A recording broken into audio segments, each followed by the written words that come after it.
제가 너무 빨리 끊었죠? 자, 우리에게 주시는 말씀 함께 보겠습니다. 오늘 누가복음 1장 26절에서 38절까지 말씀 함께 교독하겠습니다. 우리 신약 성경 86페이지에 있습니다. 누가복음 1장 26절에서 38절 우리가 너무 잘한다고 생각하는 말씀일 것 같습니다. 누가복음 1장 26절에서 38절까지 저랑 한 절씩 번갈아서 교독하겠습니다. 여섯째 달에 천사 가브리엘이 하나님의 보내심을 받아 갈릴리 나사렛이란 동네에 가서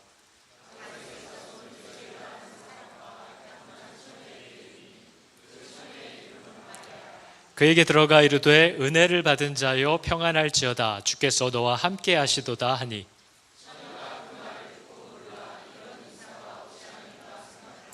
천사가 이르되 마리아여 무서워하지 말라 네가 하나님께 은혜를 입었느니라.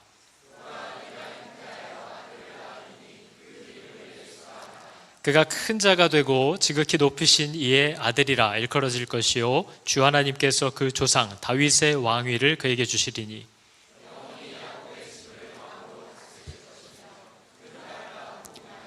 마리아가 천사에게 말하되 나는 남자를 알지 못하니 어찌 이 일이 있으리이까.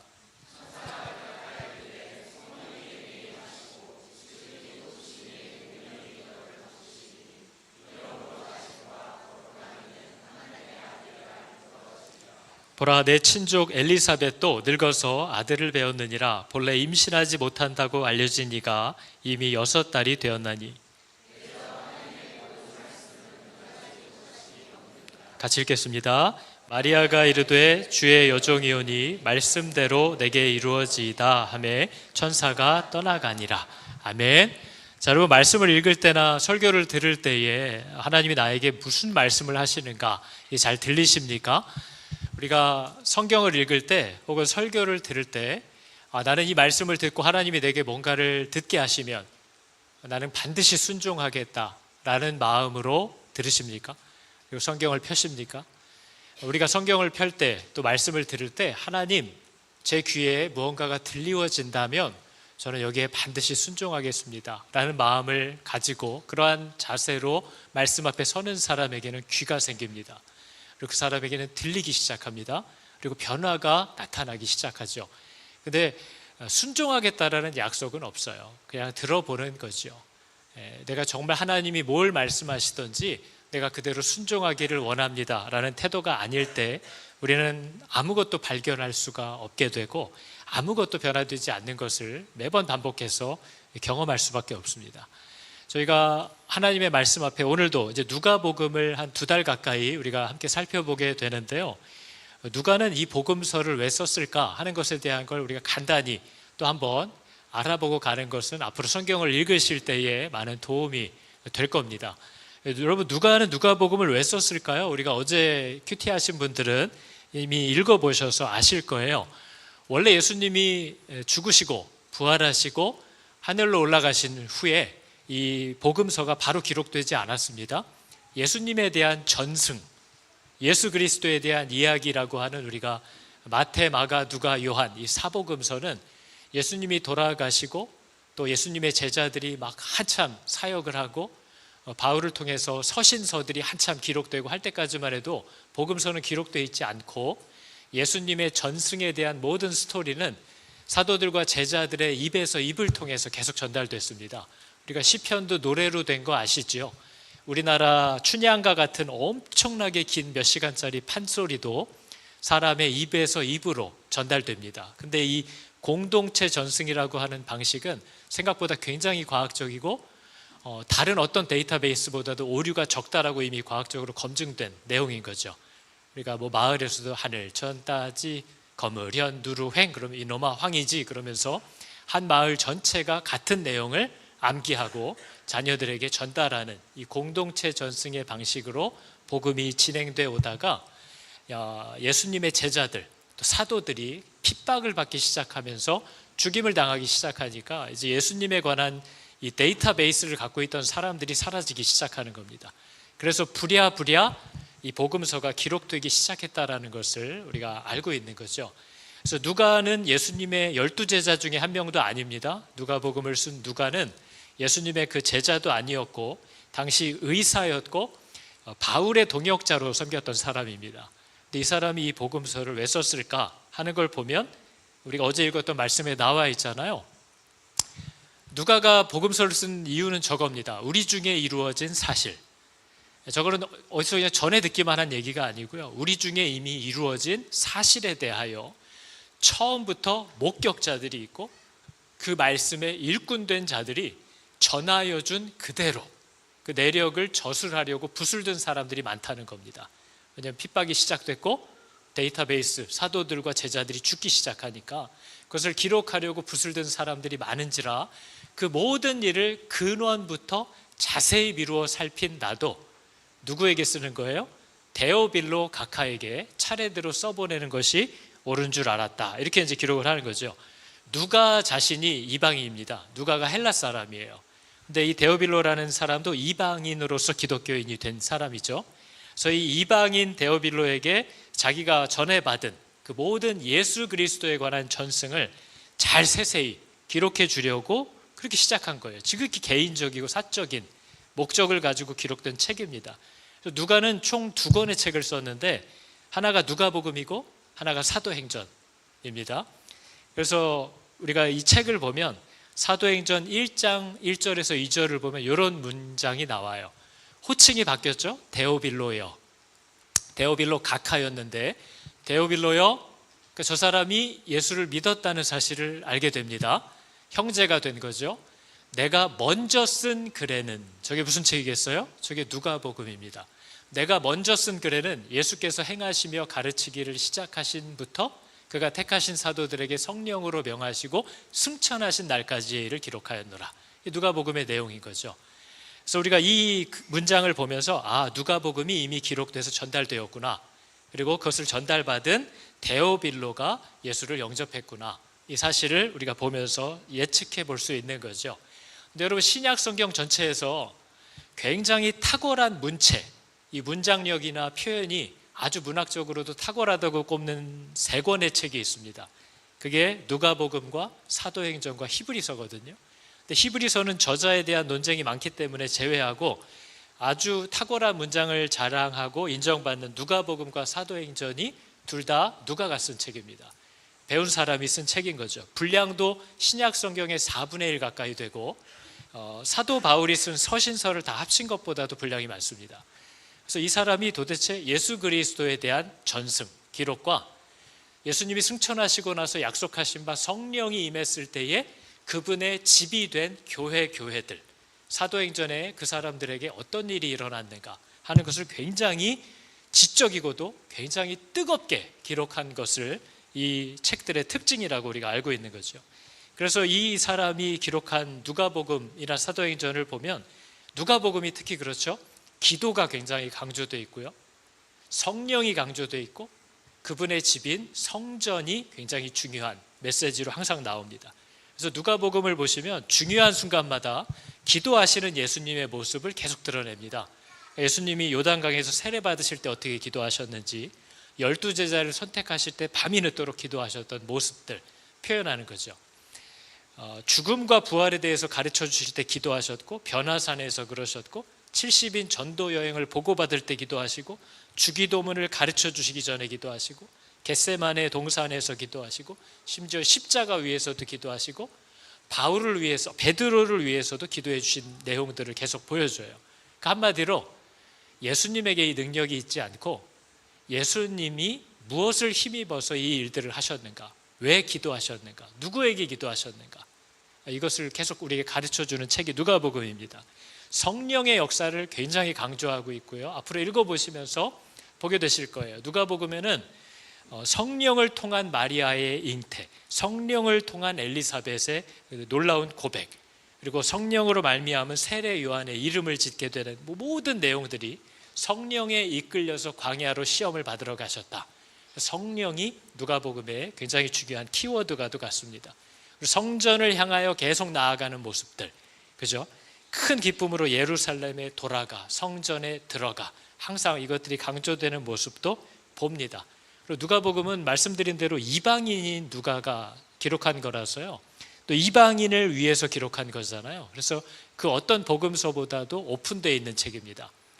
소외되어 있는 모든 사람들을 다 부르는 것처럼 보이고, 다른 복음서에는 잘 등장하지 않는 다양한 소수 민족들과 성별이 다양하게 나타나는 걸 보게 됩니다.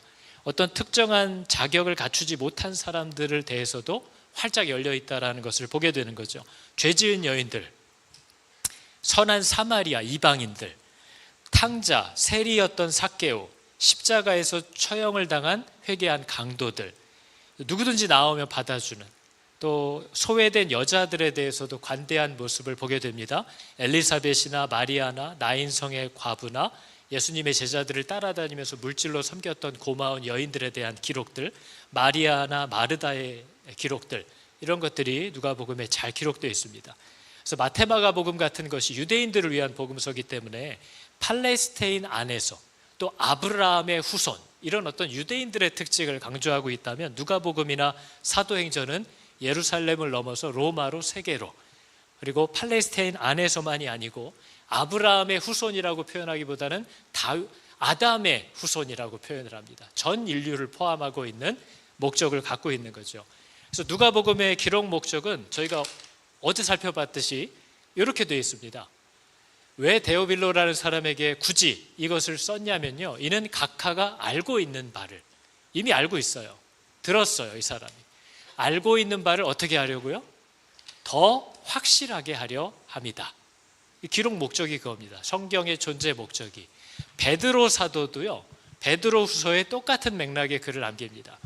너희가 이것을 알고 이미 있는 진리에 서 있으나 내가 항상 너희에게 생각나게 하려 하노라. 기록하는 이유예요. 내가 이 장막에 있을 동안, 살아있을 동안이라는 뜻입니다. 우리의 육체를 장막이라고 하죠.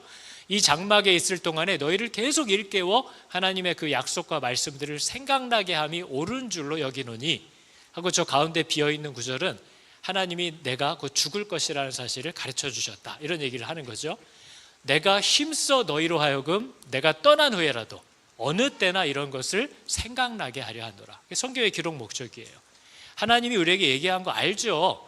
근데 그것을 필요한 때에 정확하게 말씀하시는 통로가 성경이라는 겁니다. 그래서 우리가 말씀 앞에 서게, 또 서야 한다라는 걸 얘기하는 거죠. 그래서 우리가 신앙생활을 하는 모습도 똑같습니다. 이거 마리아 얘기 읽은 건데, 이거 누가복음 몇 년 전에 했던 건데, 나 성경 예전에 한번 읽었는데, 나 이런 양육 다 받아봤어. 그걸 물어보는 게 아니에요. 신앙생활의 목적도 몰라서 배우는 것도 있지만 아는 것을 더 확실히 알게 하시는 하나님의 역사가 말씀 앞에 설 때 있습니다. 저도 목사인데요, 말씀 앞에 설 때, 누가 인도하는 말씀 앞에 설 때, 성경을 펼 때 제가 익히 알고 있다고 하는 그 말씀이 정말 새롭게 저에게 말하는 것들을 계속 경험합니다. 그래서 내가 알고 있다고 생각하는 것들을 더 확실하게 알게 하고, 들어야 할 때 듣게 하기 위한, 그것이 성경이고 우리가 말씀 앞에 서야 하는 이유이고, 우리가 이렇게 함께 모여야 하는 이유고, 이미 여러 번 기도한 거지만 그래도 기도해야 하는 이유라고 우리가 가르쳐주고 있는 거죠. 더 알고 있는 것을 더 확실하게 알게 위하여 우리 말씀 앞에 서고요, 깨달은 것이지만 그렇게 살 힘이 없어요. 다들 아시지 않습니까? 깨달았어요, 알겠어요, 이런 거구나. 근데 그렇게 살 힘이 내 안에 없다라는 걸 계속 느끼는 겁니다. 그래서 기도하는 것이고, 그래서 성령을 의지해야 한다고 얘기하는 거죠. 그래서 교회는 말씀을 배우는 것만으로 온전하지 않습니다. 왜냐하면 우리는 배워도 배운 대로 살 힘이, 그 능력이 내 안에 없다라는 것을 자주 잊어버려요. 그래서 왜 우리가 함께 하나님 앞으로 나아가야 하냐면, 내가 알게 되었고 사모하게 되었고 옳다고 여기게 된 그렇게 살 힘이 내 안에서부터 나오지 않고 그분으로부터 임한다는 사실을 알기 때문에 그분 앞에 나아가는 겁니다. 그게 우리의 신앙생활의 이유인 거죠. 근데 이제 제가 같이, 저도 그렇지만요, 우리가 교회 안에서 자주 느끼는 좌절이라는 것이 이겁니다.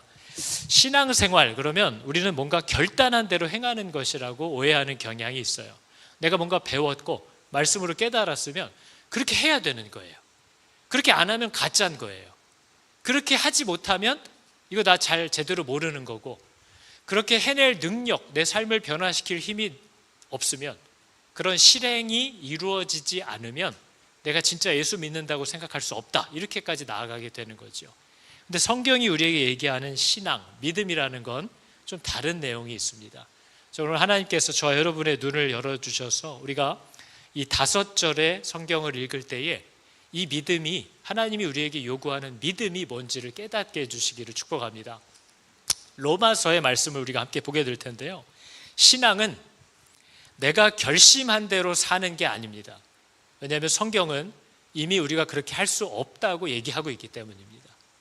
저는 목사가 되고 나서도 제가 믿고 아는 대로 살지 못하는 것을 날마다 경험합니다. 그렇게 살 힘이 내 안에 없다는 거죠. 근데 이 진리 자체를 아직도 모르는 분도 교회에 많아요. 이걸 아는 건 중요합니다. 내가 믿고 알게 된 대로 살 힘이 없다면 안 믿는 자나 믿는 자나 다를 바가 뭐냐 하게 되는 거죠. 어떻게 그걸 믿는다고 얘기할 수 있느냐?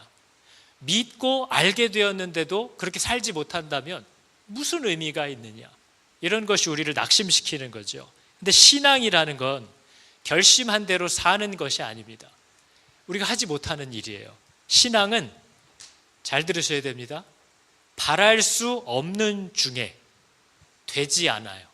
될 수도 없고 될 것 같지도 않아요. 여러 번 해봤는데 안 됐어요. 그럼에도 불구하고 그 바랄 수 없는 중에도 하나님이 이렇게 하겠다고 말씀하셨으면 그렇게 될 줄로 끝까지 믿는 것을 신앙이라고 합니다. 제가 말씀을 펼쳐서 읽어드릴 텐데 하나님께서 우리의 눈을 열어주시기를 바랍니다. 로마서에 보면 믿음이 뭔지를 분명히 가르쳐 줍니다. 아브라함이 바랄 수 없는 중에 바라고 믿었대요. 이는 네 후손이 하늘의 별과 바다의 모래와 같으리라 하신 그 말씀대로 많은 민족의 조상이 되게 하려고 하신대요, 하나님은. 이걸 아브라함이 기대할 수 있는 일이에요? 없는 일이에요. 자기는 이미 100세가 다 돼가고 아내도 할머니예요. 생리가 끝난 지도 이미 오래예요. 그러니까 이건 안 되는 일입니다. 근데 아브라함이 바랄 수 없는 중에 바라고 믿었대요. 뭘 믿었을까? 그가 100세나 되어 자기 몸이 죽은 것 같고 사라의 태가 죽은 것 같음을 알고도 믿음이 약하여지지 아니하고 믿음이 없어 하나님의 약속을 의심하지도 않고 믿음으로 견고하여져서 하나님께 영광을 돌리며 약속하신 그것을 누가 이루는 거예요? 자기가 낳아야 되는 거예요? 그분이 또한 능히 이루실 줄을 확신하였으니 그러므로 그것이 그에게 의로 여겨졌다는 거예요. 아브라함에게 애를 낳으라고 하지 않았습니다. 아브라함에게 후손을 만들라고 하지 않았어요. 하나님이 그렇게 하시겠다고 한 것을 내 상황으로 보면 안 되는 일인데 하나님이 말씀하셨다면 그렇게 될 줄을 끝까지 믿었다는 겁니다. 그래서 그 믿음을 하나님이 그의 의로 여기셨다는 거예요. 오늘 본문에서도 보면 마리아가 천사가 와서 아이가 있을 거라고 얘기합니다. 그럼 마리아가 지금 뭐 해야 돼요? 보약 먹고 막 인터넷에 찾아보고 운동하고 막 이렇게 해서 애를 낳아야 되는 거예요? 마리아가 그 말을 듣자마자 던진 질문이 뭐였어요? 이게 어떻게 가능하냐는 거였잖아요. 마리아가 한 말이 이것이 어찌 이 일이 있으리까? 이게 어떻게 가능하냐 하는 걸 물었던 거죠. 그때 천사가 왜 이렇게 믿음이 없냐? 한번 시도도 안 해보고 이렇게 한 게 아니고요. 천사가 뭐라고 했어요? 찾고 있습니다. 천사가 대답하여 이르되 성령이 내게 임하시고 지극히 높으신 이의 능력이 너를 덮으시리니 이러므로 될 거라는 거예요. 근데 우리에게 요구하는 건 뭐뿐인 거예요? 하나님이 얘기하셨으면 그렇게 될 줄을 믿되 언제까지 믿는 거예요? 끝까지 믿는 거예요. 그걸 하나님이 우리의 의로 여기신대요. 신앙이라는 단어 자체가 믿을 신, 우러를 앙입니다. 뭐 한다는 거예요? 믿는 것을 계속 그렇게 될 줄로 우러러 바라보고 있는 거예요. 여러분, 이 사람은 여기는 문이 있고 열려 있고 저기는 벽이에요. 문도 없어요. 근데 하나님이 이 문은 닫힐 거고 저 문으로 들어가게 할 거야 라고 얘기했어요. 그럼 저는 이해가 안 돼요. 이쪽이 문이 열려 있고 여기는 문도 없어요. 벽이에요. 근데 하나님은 왜 여기는 닫히고 저기를 열 거라고 하시는가? 그러면 나는 그 약속을 믿는다면 어디로 걸어가야 되는 거예요? 지금은 문이 없는 벽이지만 이쪽으로 걸어가야 되는 거죠.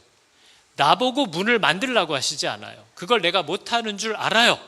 그러나 하나님의 말씀을 믿기를 원해요. 믿는다는 건 지금은 벽이지만 여기가 닫히고 저기를 열신다고 얘기했다면 나는 이쪽으로 걸어가겠다는 거예요.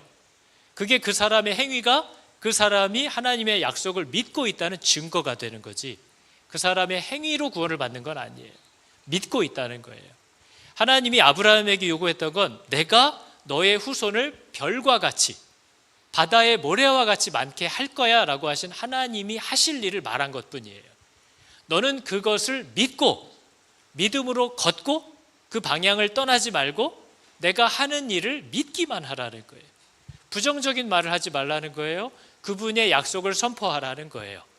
그걸 그의 의로 여기신다는 거죠. 그렇기 때문에 우리의 구원은 어떻게 받는 거예요? 오직 믿음으로 받는 것이지 우리는 우리를 구원할 힘이 없어요. 그래서 여러분, 우리가 결단한 대로 뭔가를 이루는 게 우리의 증거가 아니고요, 하나님이 약속해 주신 대로 끝까지 살아가는 것이 우리의 믿음입니다. 그리고 그것이 우리의 의예요.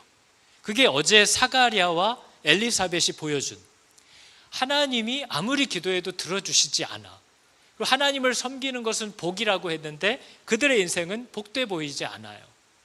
그런데도 하나님이 그분과 함께하는 것이 복이고 그분의 말씀 가운데 걷는 것이 복이라고 얘기하셨다면, 우리는 비록 아이를 갖지 못해서 사람들의 모함과 수군거림을 당하고 있더라도 이 부분은 어떻게 하는 거예요? 나이가 늙어서 이제는 더 이상 바랄 수가 없는 상황을 지나갔는데도 이 부분은 여전히 주의 모든 계명과 규례대로 흠이 없이 행하며 하나님이 명한 그 방향으로 걸어가고 있는 거예요. 문이 없는 벽을 향해서 믿기 때문에, 하나님이 그렇게 하라고 하셨고 복되다 하셨고 그렇게 해야 한다고 하셨기 때문에 나는 그걸 믿고, 세상은 다 조롱하고 심지어 믿는 사람도 뭐 하는 짓이냐 할지라도 약속하신 대로 살겠다는 거죠. 끝까지 믿겠다는 거예요. 그게 바랄 수 없는 중에 바랐던 아브라함의 믿음이라는 겁니다. 할아버지와 할머니가 지금 애를 하나도 주지 않으면서 무슨 후손을 뭐 바다에 모래가, 이런 말도 안 돼 보이는 얘기를 계속 하시는데도 그들은 믿음이 약하여지지 않고, 자기도 늙었고 아내의 몸이 죽은 것과 같음을 알고도, 바랄 수 없는 줄을 알면서도 하나님이 그렇게 하시겠다면 나는 그렇게 될 줄로 알겠다라고 하면서 인생을 살았다는 겁니다. 그게 그를 구원한 의라는 거예요. 믿음이라는 거예요. 하나님이 저와 여러분들로 남편을 바꾸라고 합니까? 아내를 바꾸라고 해요? 자식들이 다 예수 안에서 자라는 복된 믿음의 가정을 만들라고 하나님 우리에게 요구해요? 그걸 내가 못하는 줄 알아요. 내 삶의 태도를 바꾸라고 나한테 요구해요? 그걸 내가 못하는 줄 알아요. 근데 하나님이 하나 요구하는 건 뭐예요? 내가 그렇게 하겠다고 했다면 그렇게 할 줄을 끝까지 알고 있으라는 거예요. 그리고 그렇게 하실 거라는 믿음대로, 그 방향대로 끝까지 걸으라는 겁니다. 그렇게 하실 수 있기를 축복합니다. 아무 변화가 없죠? 작년도 재직하라고 그래서 말씀 앞에 서면 복이 있고 하나님이 길을 인도해 주실 것이고 은혜가 있을 거라고 해서 작년 안에 그냥 꾸역꾸역 말씀 앞에 서보려고 했었는데 에이, 아무것도 안 바뀌었어. 그죠? 네, 그거예요. 내 느낌은 그래요. 내 생각은 그래요. 그러나 믿음은 뭐예요? 하나님이 말씀 앞에 나아오라고 한 건 여러분의 담임 목사가 한 얘기가 아닙니다. 말씀 앞에 나아오라고 하는 것은 우리 하늘그림 교회만의 특별한 프로그램도 아니에요. 말씀 앞에 나와서 듣고 순종하는 것은 우리가 지난달 여호수아서를 통해서도 계속 본 겁니다. 그분에게 듣고 들은 대로 순종하는 것, 그게 이 땅에서 사람이 누릴 수 있는 최고의 복이에요. 그걸 계속 얘기해 오고 있는 거죠. 근데 그걸 좀 했는데 바뀌는 거 하나도 없어. 우리의 믿음은 뭐냐 하는 거예요. 바랄 수 없는 중에 그것을 끝까지 바라는 거예요. 이것은 하나님이 은혜로 선물로 주시는 그 믿음이라는 것만 발휘되는 겁니다. 내가 만들어낸 결단과 노력으로는 할 수 없는 믿음이에요. 선물로 은혜로 주어진 믿음은 바랄 수 없고 된 것 같지 않고 이해할 수 없는 상황 속에도 그분을 끝까지 신뢰하고 걸어가게 만드는 능력입니다. 그래서 내 삶에 아무런 변화가 없는 것 같고 작년과 올해가 달라 보이지 않고 말씀을 읽으라고 해서 한 1년, 2년 쭉 읽어봤는데도 우리 가족 가운데 변화도 없고 나는 내 다음 걸음을 여전히 모르겠고 하더라도 말씀 앞에 서는 것이 너의 힘이고 너의 복이다 라고 하셨다면 그걸 끝까지 믿는 겁니다. 바뀌지 않는 상황 속에서도 바랄 수 없는 중에도 하나님의 말씀대로 살아가려고 하는 그것을 하나님은 믿음이라고 하시고 그 믿음을 아브라함의 의로움으로 여기신 거예요. 그게 저와 여러분에게도 찾는 겁니다. 그래서 저희들의 삶에는 변화가 없어 보일 수도 있어요. 하나님의 말씀과 약속대로 순종하면서 살아가는데도 그렇게 크게 달라 보이는 게 없을 수도 있어요. 그러나 나의 마음은 뭐예요?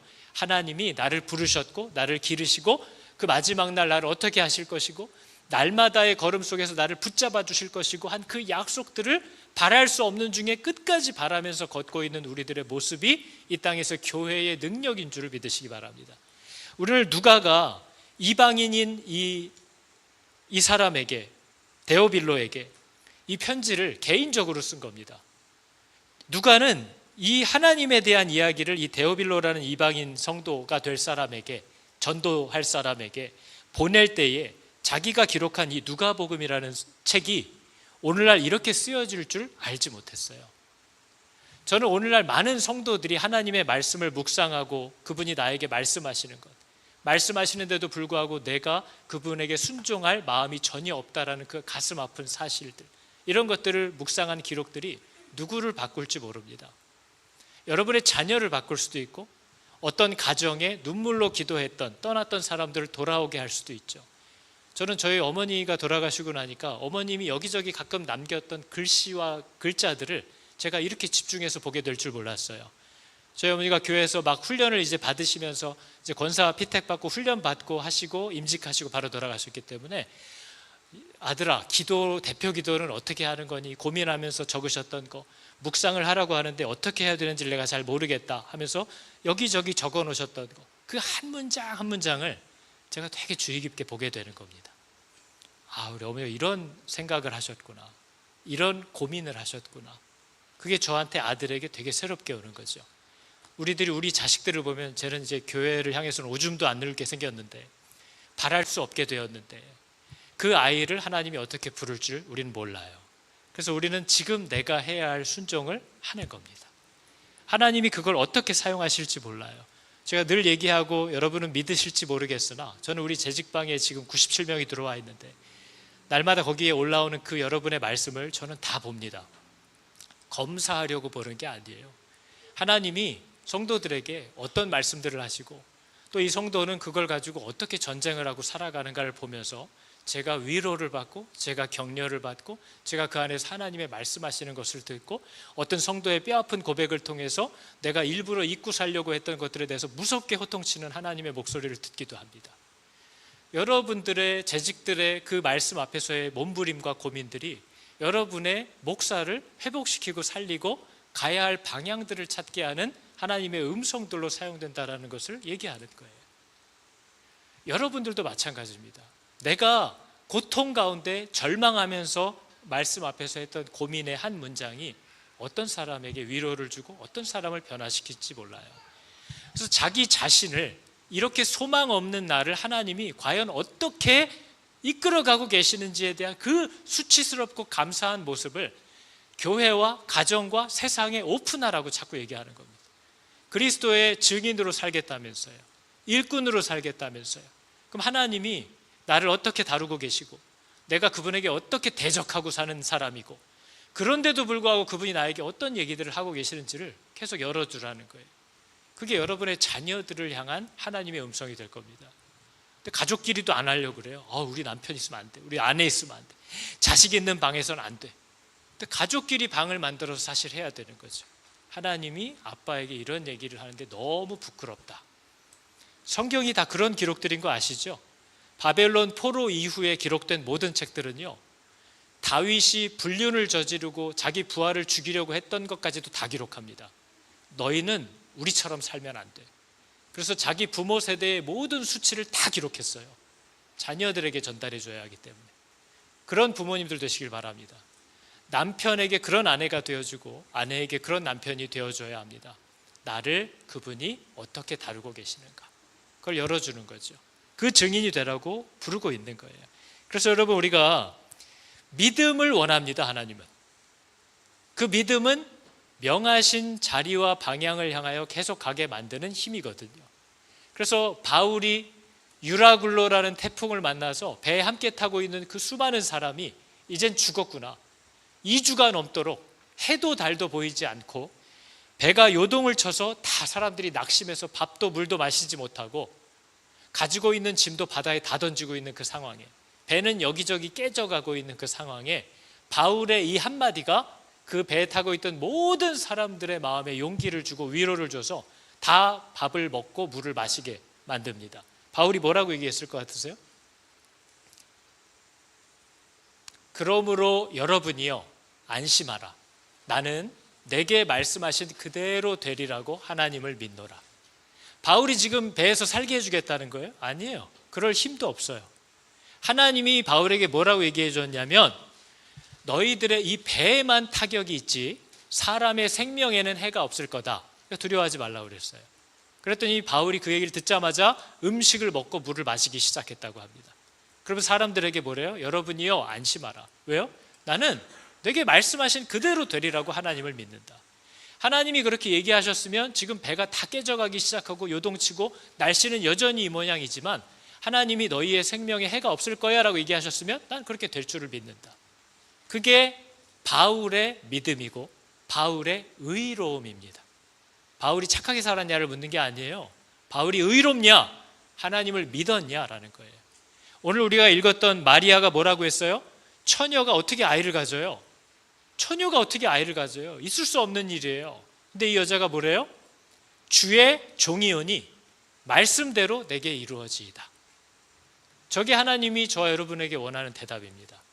나는 이해가 안 되고 나는 못할 것 같은데, 해봤는데 안 됐는데, 근데도 주님이 하라고 하신다면 나는 그렇게 하겠습니다. 여러 번 해봤는데 안 됐거든요. 그래도 하나님이 될 거라고 하시면 난 그렇게 될 줄로 알고 가겠습니다. 그게 믿음이라는 거고, 그게 신앙이라는 거고, 그게 바로 저와 여러분의 의로움입니다. 욕을 하나 안 하냐, 담배를 피냐 안 피냐, 그거 물어보는 게 아니에요. 우리의 의로움은 뭡니까? 하나님을 믿는 거예요. 그분이 말씀하신 대로 될 줄을 믿는 거죠. 제가 어제 목장을 통해서 여러분 찬양을 보내드렸잖아요. 오늘 저희 등록 성도가 아닌 이상 다 화음 다 준비하셨죠? 성도의 노래. 제가 이 찬양의 가사를 이제 보면서 이렇게 돼 있거든요. 환난, 가난, 고난. 저희가 다 싫어하는 거죠. 환난, 가난, 고난도 싫은데 그 중에 제일은 뭐예요? 수고로운 거. 난 수고로운 거 싫어. 난 아무것도 이제 안 하고 싶어. 지금도 아무것도 안 하고 있지만 더 격렬하게 아무것도 안 하고 싶어. 저 환난과 가난과 고난과 수고로움 속에도 성도들의 특징은 뭐냐면요, 믿음을 지킨 거예요. 믿음을 지켰다는 게 뭐예요? 아무것도 약속대로 뜻대로 안 되고 있는데 하나님의 말씀하신 대로 될 줄을 끝까지 믿는 거예요. 그러니까 그 방향을 향하여 끝까지 가고 있는 거죠. 그 믿음을 지켰대요. 주를 섬기는 일에 자신을 다 드리며, 여러분도 교회 와서 봉사하라는 얘기 쪽으로만 이해되시는 분이 있죠. 주를 섬기는 일은요, 우리의 삶 전체를 얘기하는 거예요. 남편과 아내와 자녀를 대할 때 주를 섬기는 거죠. 세상에서 일할 때도 주님을 섬기듯이 하는 거죠. 거기에 자신을 다 드려야 되는 거예요. 성도는 주님께 순종하는 일에 자기를 다 드리기로 한 사람이에요. 하나님 이건 아니에요, 이건 못해요. 성도 아니에요. 하나님을 의심하는 거예요. 하나님을 신뢰하지 못하는 거예요. 근데 그분이 얘기하셨다면 나에게 복이라고 믿을 수 있는 믿음이 믿음이에요. 주를 섬기는 일에 자신을 다 드리며 진리의 말씀과 성령으로 그 길을 계속 걸었다는 거죠. 그리스도 안에서 새롭게 하시고 그리스도로 인하여 자유케 되었네. 우리는 무명하나 유명한 자래요. 여러분, 제가 세상에서는 무명한 사람이잖아요. 근데 저희 어머니 아버지한테는 굉장히 유명한 사람입니다. 제가 저희 엄마 아빠한테는 최고로 유명한 사람이에요. 저희 어머니 아버지는 저밖에 몰라요. 저를 속속들이 알아요. 세상은 저희를 모르지만요, 저와 여러분은 하나님한테 굉장히 유명한 자들이에요. 저는 하나님에게 굉장히 유명한 사람이에요. 천사들도 다 알아요. 성도의 모순은 뭐냐면요, 늘 죽음의 위기 가운데 던져지지만 참 생명을 가지고 있어요. 근심하는데요, 기뻐해요. 가난한데 다른 사람을 부욕해 해요. 그게 성도들의 정체성이에요. 이제 앞으로 누가복음을 거의 2달 가까이 보게 되실 텐데요, 예수님, 하나님이 우리에게 원하시는 대답은 그것밖에 없습니다. 우리 보고 뭘 하라는 게 아니에요. 우리 힘으로 못해요. 나도 바꾸지 못해요. 근데 하나님이 내가 너를 바꿀 거야 하면 바꾸실 줄로 믿으래요. 안 되잖아요. 못해요. 저는 나이 많아 늙었나이다. 어제 스가랴 같이 그런 얘기 하지 말라는 거예요. 안 된 것 같더라도 내가 하겠다고 하면 너는 하실 거라고 말해라. 그거 하나 원하시는 거예요. 그거 하나만 원하시는 거예요. 그리고 하실 거니까 그거에 맞게끔 걸어가라는 거예요. 그거 할 수 있죠? 안 할 거죠? 할 수 있죠? 그거 하는 거예요. 여보, 당신과 내가 정말 아무리 애써도 이게 우리 관계는 진짜 너무 힘든 관계지만 하나님이 우리를 부부로 묶고 하나 되게 하실 거라고 했으면 그렇게 하실 줄로 믿자. 나는 그렇게 하실 줄로 믿는다. 우리 아이들이 어떻고 뭐가 어떻지만 내가 잘 바뀌지 않지만 하나님이 나를 그분의 형상으로 만들어 가시겠다고 했기 때문에 나는 끝까지 이걸 믿고 따라간다. 그걸 원하시는 거예요. 그 믿음을 우리의 뭐로 여긴다고요? 우리의 의로움으로 여기신다고요. 우리 시간 함께 찬양할 때 다 준비해온 화음과 기교를 넣으셔서 성도의 노래 이렇게 찬양하도록 하겠습니다. 찬양해볼까요? 한란가난과 고난 수고로움 속에도 성도는 그 믿음을 지켰네. 주를 섬기는 일에 자신을 다드리며 진리의 말씀과 성령으로 그 길 다시 한번 할까요? 한란가난과 고난, 한란가난과 고난 수고로움 속에도 성도는 그 믿음을 지켰네.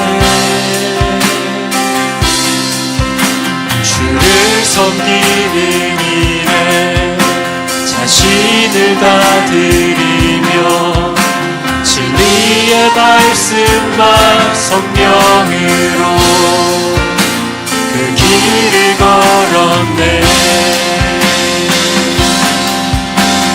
그리스도 안에서 새롭게 하시고 그리스도로 인하여 자유케 되었네. 우리는 무명하나 유명한 자요 죽음의 위기 속에도 참 생명 가졌고 근심하나 기뻐하며 하나하나 다른 일을 불욕해 하는 자. 우리는 무명하나 유명한 자요. 우리는 무명하나 유명한 자요 죽음의 위기 속에도 참 생명 가졌고 근심하나 기뻐하며 하나하나 다른 일을 불욕해 하는 자. 우리는 무명하나 유명한 자요. 우리는 무명하나 유명한 자요 죽음의 위기 속에도 참 생명 가졌고 근심하나 기뻐하며 하나하나 다른 일을 불욕해 하는 자. 근심하나 기뻐하며